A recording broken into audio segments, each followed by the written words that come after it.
And hello, Hearts of Oak. Thank you so much for joining us once again for a news review. And I'm delighted to have Damani Felder back with us once again. Damani, thank you so much for your time. Peter, so good to be back with you. Thank you for having me. Not at all. And as we were saying before starting recording, it does seem like a different time than when we were last on prior to the election. And I'd be looking forward to getting your thoughts and everything that's happening. Obviously, people can follow you at Damani Felder. And if you go there, people will find links to everything else that's happening on that link tree.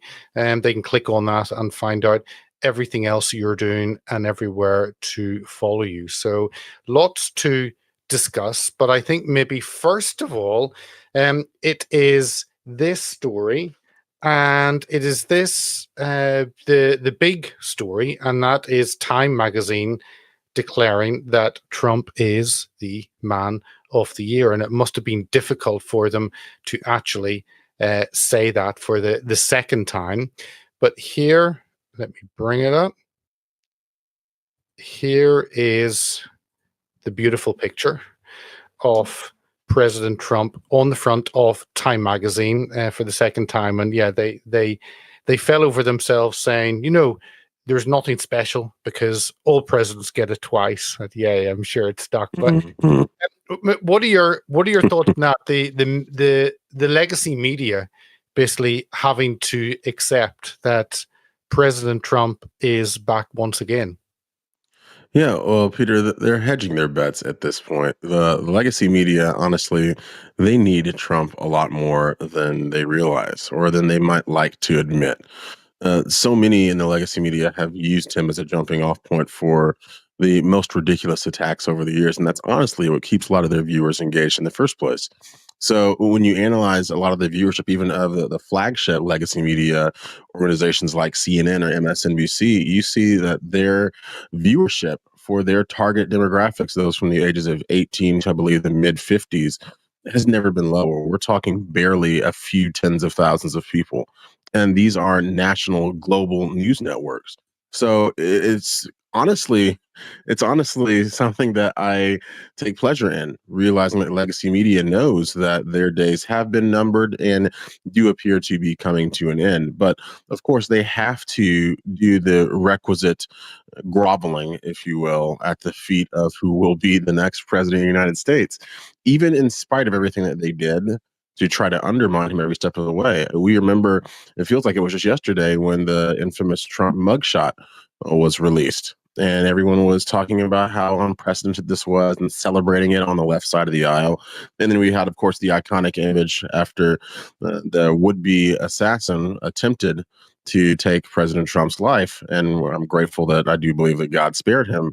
But in spite of everything that's been thrown at Trump, he continues to rise and grow stronger. And now they're having to grapple with the notion that, in spite of all of the programming they tried to perpetrate on not just the American people, but people across the entire world, it simply was ineffective. And now they're going to have to do their best to appear to give some sort of performance of being impartial and being non-biased. But at this point in time, what's different compared from now to 2016 is that back in 2016, it was not necessarily as in vogue to be so vocally in support of Trump. And a lot of people were afraid of expressing that support. But now, after the last 8 years, people are starting to wake up to the fact that it is okay to want to put your country first. And we're not seeing so many individuals even fall for the mainstream media or take them seriously to begin with, which I think portends positively for the future. Oh, it is exciting. What you mentioned about the issue of faith and President Trump talking about this, that God saved him for a purpose, is that still in the conversation? Because I know the church was kind of divided over President Trump. I think many Christians forgot that actually no, he's not perfect. That God is perfect people. But has that conversation continued in regards to that miraculous event? Because it was a miraculous event that a second difference would have meant he was dead. Yeah, I tend to continue to hear more of the same. That seems to be a through line of some sort of divine intervention because there have been so many opportunities for those who would seek to do him harm to do exactly that. And they've been unsuccessful every step of the way. And to your point, Peter, Trump is not a perfect person. And many individuals, myself included, have never claimed that he was. But what's really interesting is the alternative is so morally bankrupt and degenerate and has been from across the spectrum on the left side of the aisle, then of course it leaves you with one clear choice, one better choice, even if you will, or possibly one best choice for individuals who are of that like mind. So the fact that uh, God saw fit to give us another chance, that's how I've chosen to view this as one more chance to get it right.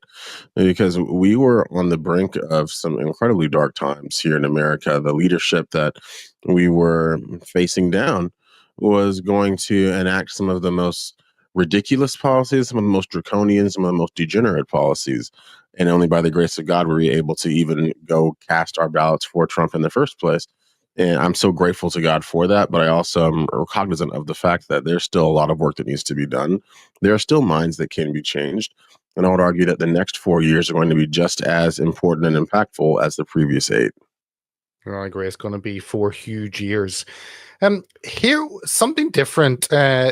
This is looking at Biden's dying days, although those have probably been a long time, but over the next couple of weeks until Trump takes charge. And this was a Daily Wire expose from the excellent James Lalino, who I've got to know a little bit.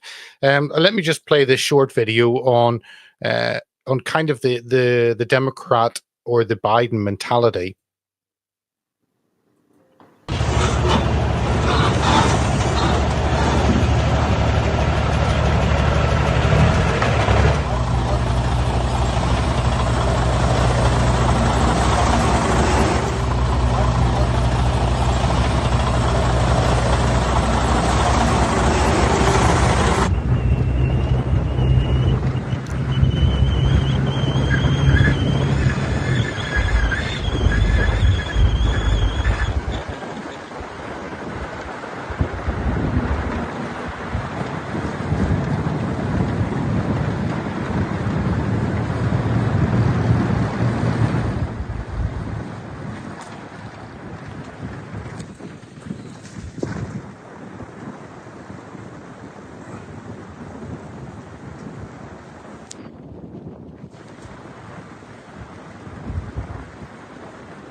I'll remove it because it goes on, but for our podcast viewers, maybe I should have given a commentary there. It is, and the link is there, the Daily Wire, about Biden rushing to auction off what should have been basically the wall on the southern border.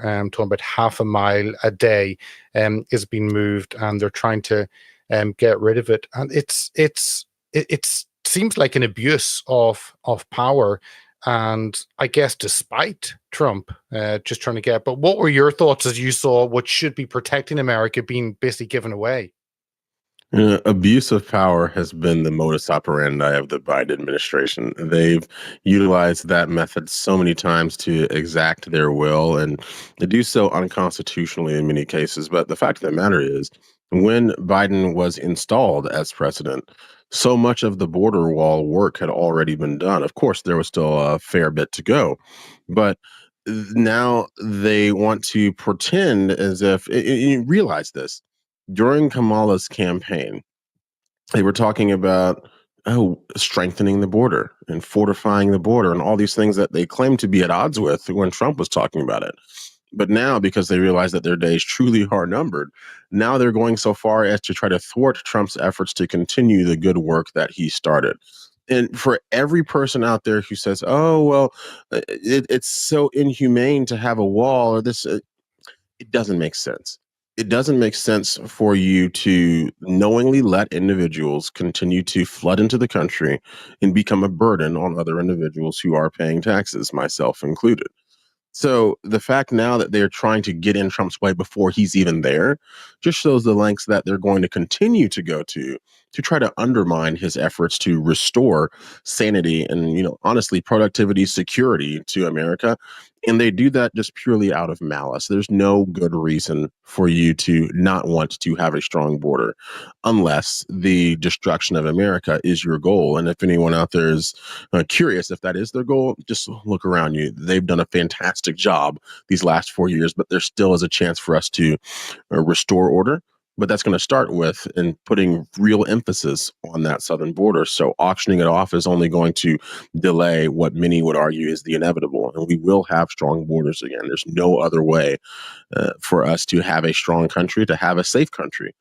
If we are going to continue to allow individuals to come into the country illegally, and then even worse, harm our very own citizens. Of course, Laken Riley is one name that instantly comes to mind for many people out there, but there are many other individuals who do not get the airtime that Laken Riley did, and they also met their untimely ends at the hands of illegal immigrants, and they simply have to go to make sure they never come back and install the tools necessary to make sure we enforce those rules. The border will be a big one from day one, and another decision that Trump will have to make is regarding J6ers. And let me just share this screen. And this is, well, I've seen a lot. I saw his interview with, I can't remember which legacy media it was, me a week ago, and talking about day one is happening on day one. And he said, you've never seen anything like it. And this is Thomas Massey saying, today, shocking DOJ IG report provides President Trump with all he needs to pardon J6ers on day one. MAGA J6ers are prosecuted by DOJ to come into Capitol on J6. FBI J6ers were reimbursed by the DOJ to coming to the Capitol on January the 6th. And this is something that President Trump has talked about, possibly blanket pardons. And many of those people, and we've interviewed them, a number of them before, who are being in prison for 900 days, 1,000 days. What are your thoughts on actually what could happen to the J6ers and why there's been so much silence about them? Well, the J6ers do need to be pardoned, and I'm hopeful that Trump will follow through on his word to do exactly that. But I think that for people out there who are politically aware, it's so difficult to wrap your arms around all of it. And what's unfortunate is that eventually some stories have to fade from consciousness for other stories to rise, be that for better or for worse. And because January 6, 2021 was almost 4 years ago, it's become easy for a lot of people to say, yes, that is an issue, but we have something else that is happening right now. And honestly, that has to do with the nature of media in general. The 24-hour news format created this machine that has to churn and burn on something. So they have to always have the most salacious or shocking new breaking news story to lead individuals by the nose away from those issues that really do require that more advanced, longstanding attention. So it's sad how many people were literally ushered into the Capitol on January 6th, waved in by the Capitol Police, who then were turned around and vilified for simply exercising their First Amendment right. But of course, I've told the story before, I should say, but I remember I had a lot of friends who attended the January 6th rally, and I almost went myself. But I remember when I started to see some of their live stream videos from that day, and I was watching on my phone, my first question was, where are the protesters or those who would try to get in the way of this event? And then it kind of hit me like a ton of bricks that they had infiltrated the crowd themselves. So it comes as no surprise to me that the FBI was involved in the January 6th kerfuffle, as I like to call it. But the fact that they were able to get reimbursed while American citizens were forced to rot in prison for years, for honestly not even committing a fraction of the crimes that many individuals who participated in the 2020 George Floyd riots were ever held accountable for, just indicates again the weaponization of the justice system against anyone that that system deems is a threat. And if you are a threat to the corrupt system that we've had in this country for the last 4 years, and I would argue that those threats need to continue and actually intensify, because being a threat to a despotic regime is only a threat to individuals who seek to enslave, punish, and destroy. I like your term kerfuffle. That's a lovely word to describe it. Haven't heard that before, Damani, but it's a perfect way of describing it. But Kash Patel told me the FBI. Here's a part of an interview from Kash. I think it's 2 minutes. I'll just probably play the first minute. Let me play this and then get your thoughts on what he will bring in terms of changes to the FBI. I'm not saying it's not there. Who are you going to get to get that? For instance, who is currently holding, this is way off the topic, but who has Jeffrey Epstein's Black Book? Black Book. FBI. But who? That is, I mean, that's under direct control of the director of the FBI. Just like the manifesto from the Nashville school shooting of the Catholic school. Yeah. We still haven't seen that, right? It's not the Nashville police or PD saying we don't want this out. The FBI airmailed into that operation and said, this is not getting out. Because they do that because this is another government gangster operation. All these local law enforcement communities get funding from the DOJ and FBI for local programs. And if you don't cooperate, you're not getting your $1 million for this, and you're not getting and that's a lot of money to these local districts. That's how they play the game. You know, it's the same thing with Epstein's list. It's like, what the hell are these Republicans doing? Oh, I saw you give out the list. I saw you make news this morning about that.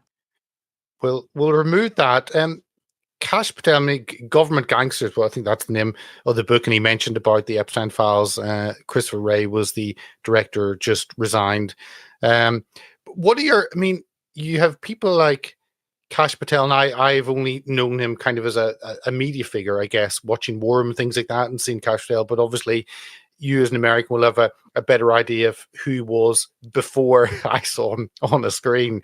But yeah, someone like that going in, such a disruptor, and wanting to find out a lot of the things that just have sat there, like Epstein's Black Book. But what are your thoughts on Kash Patel going to the FBI and that level of disruption that Trump wants to bring to the institutions? Well, we desperately need it. There's so much cloak and dagger mentality at the FBI, any three-letter agency, to be honest with you. And they sort of seem to thrive on that. They're shrouded in mystery, and you're only able to see what they allow you to see. And I'm still of the mentality that if it is possible, and it is possible, then I think that everything should be declassified. We should be able to see and browse and peruse through everything as we see fit to get to the bottom of some of the problems that we faced in the country, to get to the bottom of the wide-scale corruption. And only individuals like Kash Patel are going to be able to effectuate that change. But of course, whenever individuals start speaking this way, all too often they seem to meet untimely ends of some sort. So I just hope these individuals out there, the Kash Patels of the world, the many others in the intelligence agency who are good, I really do hope that they will be extended some sort of divine protection as well, because we've seen time and time again individuals meet their untimely ends under suspicious circumstances. And that obviously points to the fact that the information that is being shrouded is particularly damning. And if it was only allowed to be seen by a large number of people, then many of the people singing their praises would be singing a very different tune. It's certainly something to watch extremely closely with excitement. Here's a story from, I didn't know the name, Brenna Morelli, and this is regarding the pardons that have been happening. Let me bring this up here. Joe Biden just provided a Chinese national with clemency who was convicted of having 47,000 child pornography images in his possession. Shanlin Jin was sentenced to 97 months in prison, pleading guilty, and it says the police stopped going through his computer after finding over 1,300 images. A pardon's not supposed to be used for people like this. It seems as though obviously you've got the links to the Chinese and the concern of espionage and spying with the Chinese. But when you read a story like this, it's quite sickening that the president would think someone like this should actually be released and let go.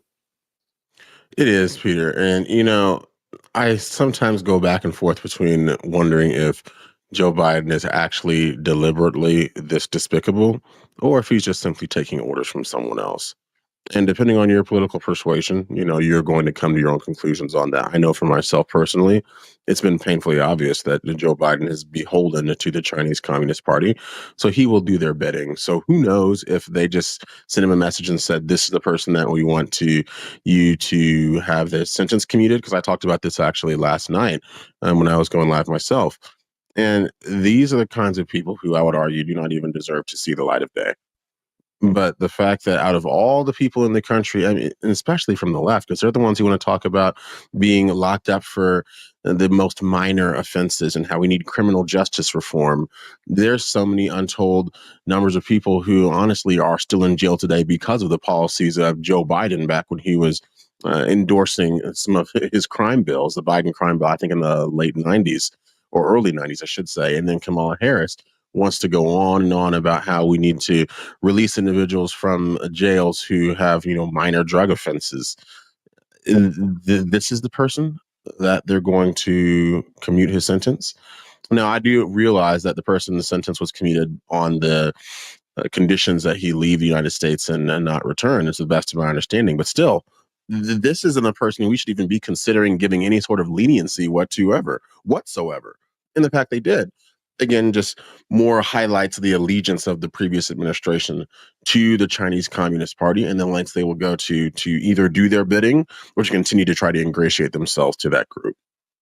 What are your thoughts on the engagement with the CCP, the Chinese? I mean, I had a really interesting interview with someone, Levi Broud, who is Falun Gong, and actually, you just looked at how the CCP have attacked them as an entity, and I'm wondering, Trump is a strong leader compared to Biden, and he also is someone who understands business and understands world trade, and yet understands American exceptionalism needs to be rediscovered. I mean, how that's going to be an interesting relationship between President Trump and Xi Jinping. Hopefully, it will be much like it was in the first term. Of course, now, though, Trump being in his second term, he might have the gumption to take a slightly stronger tack with Xi Jinping because America is beholden to China, not just politically, but almost economically to a certain degree. There's so many things that we just constantly import from them, and it hurts America at the end of the day. I know there's people out there, so many people are just mindless consumers. They're almost like drones. They see an advertisement or something they had no idea even existed, and 5 minutes later, they're staring at a checkout screen. That's our wanton consumerism truly has become our undoing. And the fact that you're able to get so much of that from China, of course, China has global domination plans that have been well documented. By the year 2040, they've got a plan. By the year 2050, they have a plan. And here in America, it's sometimes frustrating because for them, I'm sure it's like every 4 years, we're going back and forth on the seesaw.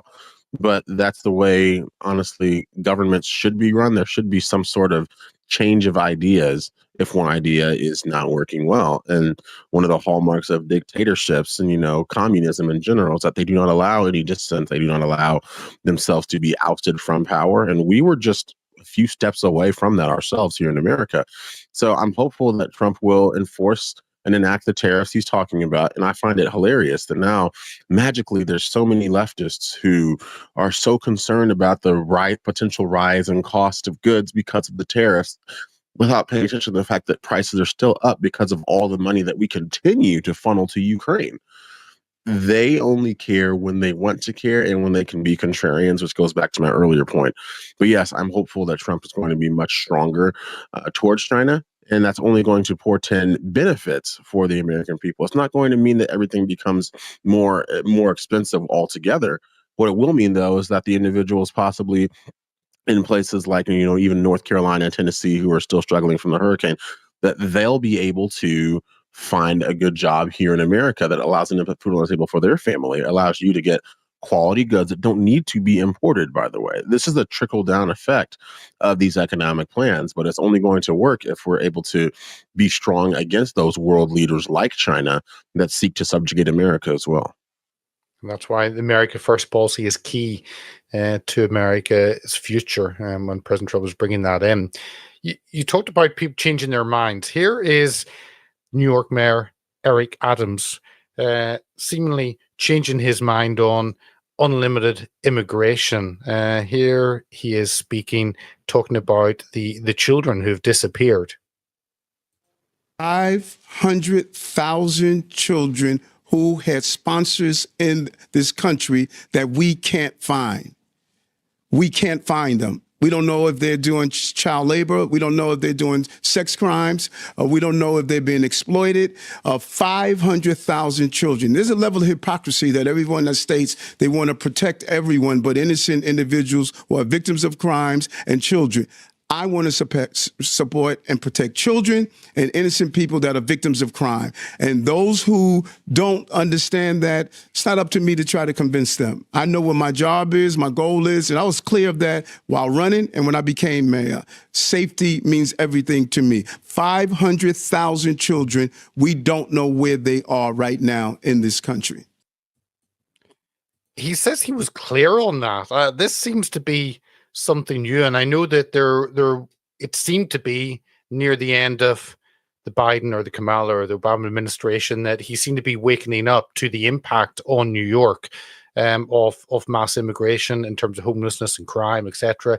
But yeah, is this just political posturing? Is this wakening up? Is this that he wants to work with Trump and the new borders are? I mean, what is this newfound sense of reality?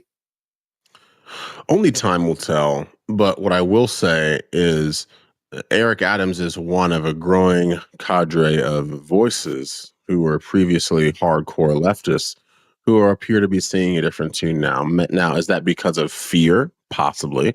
Fear of repercussions for what they were involved in? Possibly. But they also have to realize that one of the biggest takeaways from these last 4 years, particularly, is that wokeness and that woke ideology seems to be approaching an expiration date. There is only for so long that you can endorse policies that are ultimately self-defeating before they defeat you, as is their goal. So these places, they want to call themselves sanctuary cities or this or that. There's even, I believe, out west in California, there's a talk of a certain city becoming a super sanctuary city where they will actively try to shield those illegal immigrants from even being reported to ICE in the first place. Where does this end? Of course, it's gonna end with a bunch of people being here indefinitely who have no business being here, who are a burden on everyday citizens.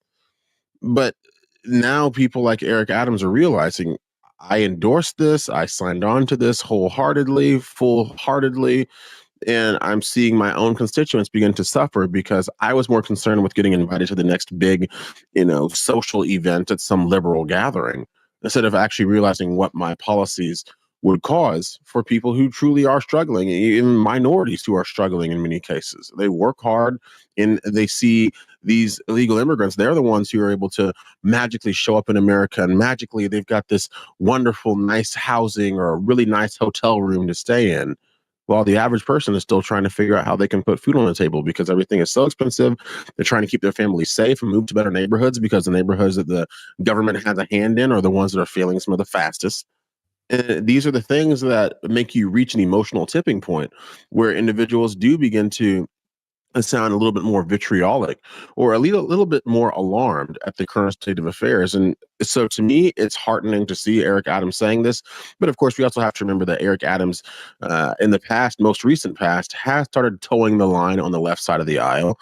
So I would not be surprised at all if we started hearing more condemnation from leftists towards Eric Adams, because the minute you go at cross purposes with what the Democratic Party wants as a whole, then they will cut you down in short order. And honestly, that is the true definition of a cult.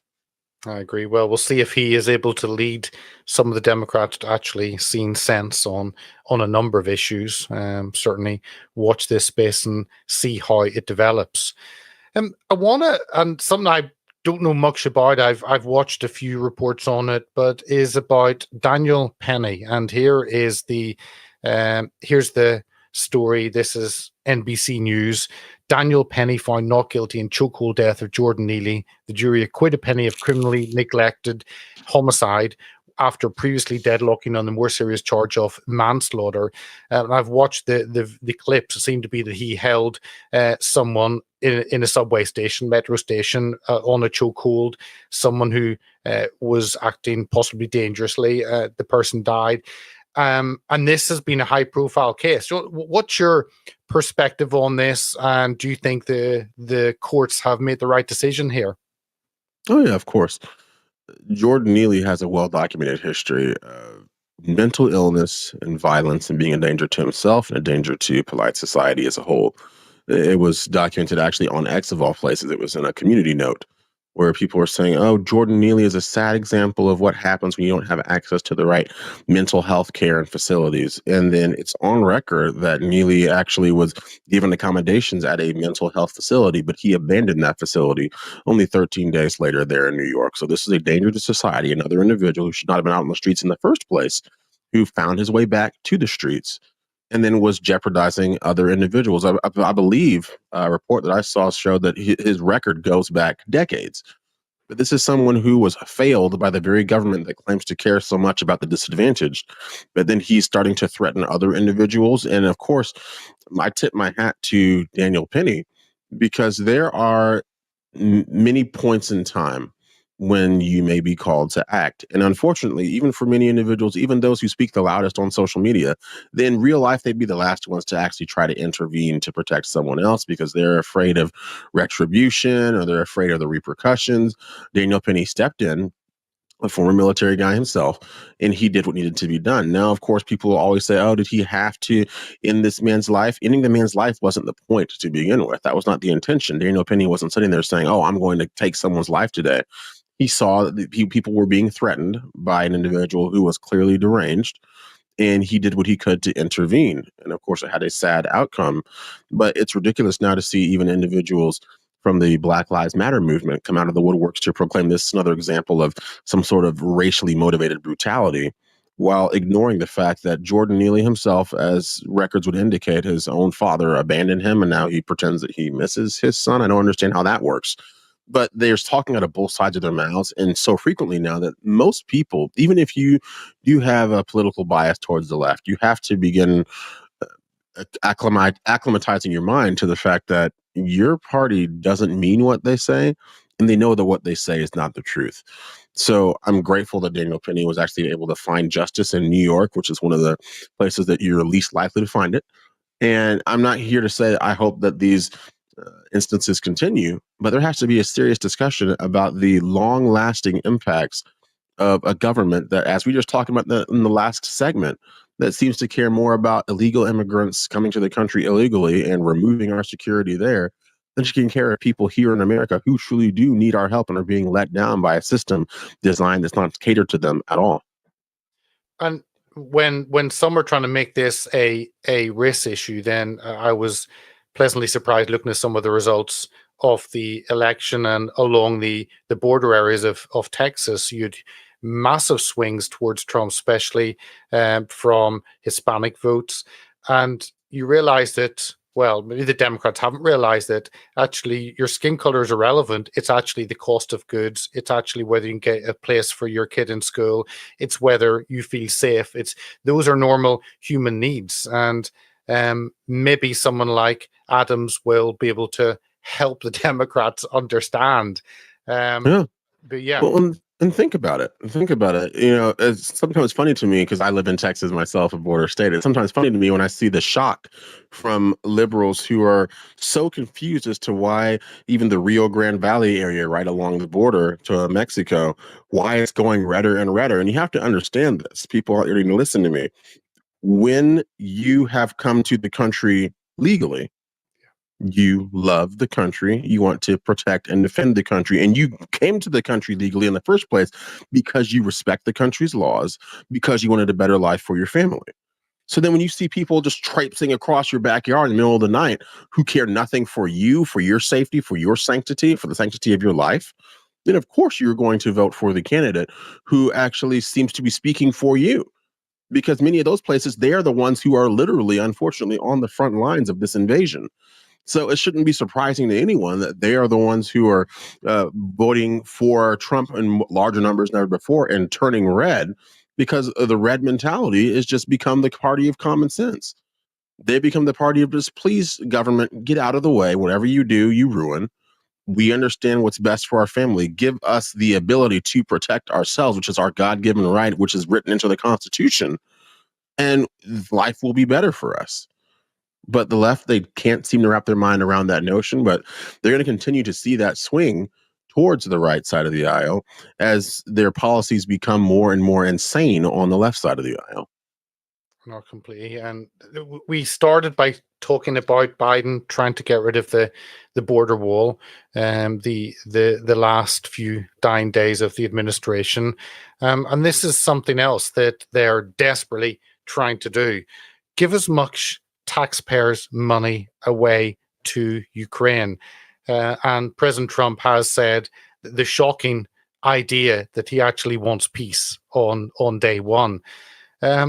It seems strange whenever an administration is going out that they seem to have blank checks and can just send as much money. And of course, the more money that is given to Ukraine, the longer the war continues and the longer the death continues. Yep. Ukraine was one of the most brilliant but nakedly obvious money laundering operations that I think many of us will see in our lifetimes. Every day it feels like I wake up and I see, oh, more money to Ukraine. And most recently, now Biden's gone so far as to start promising money to African countries, even while people are still digging out from the aftermath of the hurricanes that ravaged the eastern part of the United States. They are in full panic mode, trying to complete the con. That's all they want to do before they hand the reins over to Trump is, one, mess up as many things as possible before he gets into office, and two, complete any last minute money laundering or fraudulent operations that they can before they are forced to step down and step away. The good news though, Peter, is like the X platform is what brought you and me together, Yep. but it's also what has made the world far more easily accessible and world news more easily accessible. And the fact of the matter is, this has been going on for a long time in other countries and other regions, other parts of the world, even by our own government. But the difference is now there's so many people who are not only awake, but actively searching for the truth, that they are able to come across these stories and then amplify them appropriately, so that us talking about corruption, money laundering, and this large scale fraud has honestly become commonplace in 2024, as it well should be, because the Great Awakening, as many people call it, only seems to continue and grow and pick up steam, and thanks large part to Elon Musk for that. But now there's people who are awake, and not only awake, they are active, they are searching, and they have to continue to search and then amplify the message of truth and expose the crimes as they are taking place, so that we don't have a situation where we have to wait 50 years to see some sort of justice. We need to see justice tomorrow. We need to see justice on day one, immediately, if not yesterday. And only when and if that happens will it discourage other ne'er-do-wells in the future from proceeding down this dangerous path. Completely. I think it's Biden trying to make sure how much 10% for the big guy he can get before that money train finishes.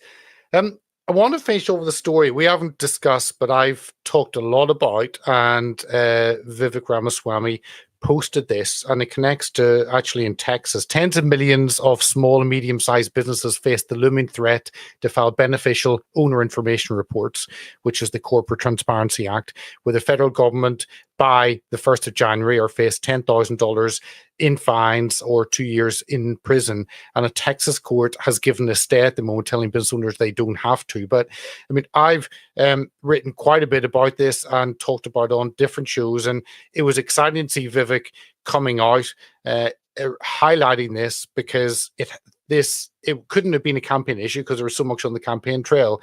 But this is a massive overreach of the federal government. And my understanding was in the US that setting up your business was a state-by-state activity and doesn't have any role in the federal government. And this seems to be a massive power grab, and two, wanting to get information of concerningly would be conservative companies as well as liberal. But it does seem like Vivek and Elon Musk will be running Doge, Department of Government Efficiency. But it is great to see actually highlighting something like this that is the Fed government massive overreach on their authority. Yeah, the government will use you as a means to an end until you stand up and tell them, no, I'm not going to do this. Why are they forcing individuals to file these new reports or face some sort of fine? Why are they flexing their muscles so much on small businesses?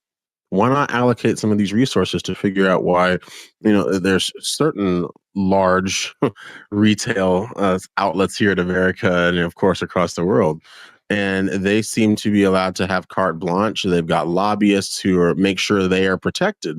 But when it comes to the small businesses, oh, here's some extra work for you to do. Here's some more regulations. Here's some more this and that. Basically, the government wants to squeeze those small businesses out and bleed them dry so that their entire constituency is forced to rely on the Walmarts, the Targets, those stores, instead of supporting those small businesses, which have been the lifeblood of America and the backbone of America for some time. But, this sort of governmental overreach has to end. It'll only end with transparency and a fair bit of shaming, too. I think that's necessary because the government's gotten out of control. And it is only by exposing that information that we hope to rectify any of it whatsoever. It's exciting to see Musk and Vivek Ramaswamy and Trump, who have learned what it means to build a business and be successful, and what that means. This is a whole team coming in that understands how an economy works, and it doesn't work by handout. It works through hard work and actually being successful and employing people and making things and going back to. So it's quite a step change from generally how administrations, often people who've studied, who might have their degrees or PhDs, written papers. There are actually going to be people in this administration who know what it means to work hard and succeed. And to me, that's what it makes it exciting, seeing people like Musk and Ramaswamy actually in positions of power. Yeah, becoming successful after working hard diligently, and that has been one of the things that has made America so great. That's why people talk about the American dream, because many people believe in other countries, if you come to America and you just work hard, then you'll be able to be successful. Unfortunately, the reality seems to be in many cases, if you are in America, you will work hard and the government will find ways to take more money away from you as punishment for your intrinsic motivation. It is only when we restore that great American work ethic that I believe we'll be able to truly unlock our potential as a nation once again.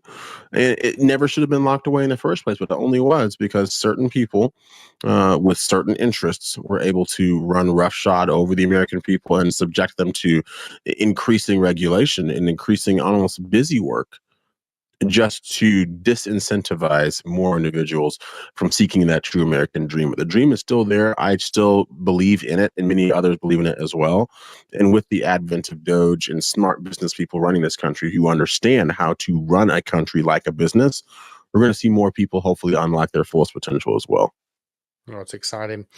Damani, I appreciate you coming on and sharing your thoughts and insights.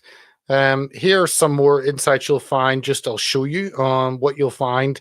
This is one quote that Damani put up. The greatest enemy of knowledge is not ignorance, it's the illusion of knowledge. And we've certainly seen that during the COVID tyranny, that illusion of knowledge and telling the rest of us that you actually can't think and just accept what you're told. And there was another statement you put up, and it is this one, and we'll end with this one to give the viewers and listeners something to think about. And here it is. The issue isn't black versus white, it's discernment versus groupthink, capitalism versus Marxism, truth versus propaganda, reality versus delusion, wise versus fool, good versus evil. It's an excellent sum up of where we are, Damani. But thank you once again for your time, for joining us and giving us your thoughts on all of those range of stories. Well, thank you, Peter. You honestly, you keep me sharp. You keep me fresh on the topics you talk about, and I always enjoy coming on with you. And it's just a blessing to be able to share our views with other individuals, those who are watching out there. And I'd encourage them, if you are watching, the time has come for even more action. To whom much is given, much is required, and we have to make sure that we wake up every day with that renewed resolve to fight for what is right, to ally ourselves with like-minded people and prepare for the days, weeks, months, and years ahead, because there is lots to look forward to, but there is much work to be done at the same time, and we hope that you will continue to join us in that effort. I'll say amen to that. Thanks, Damani.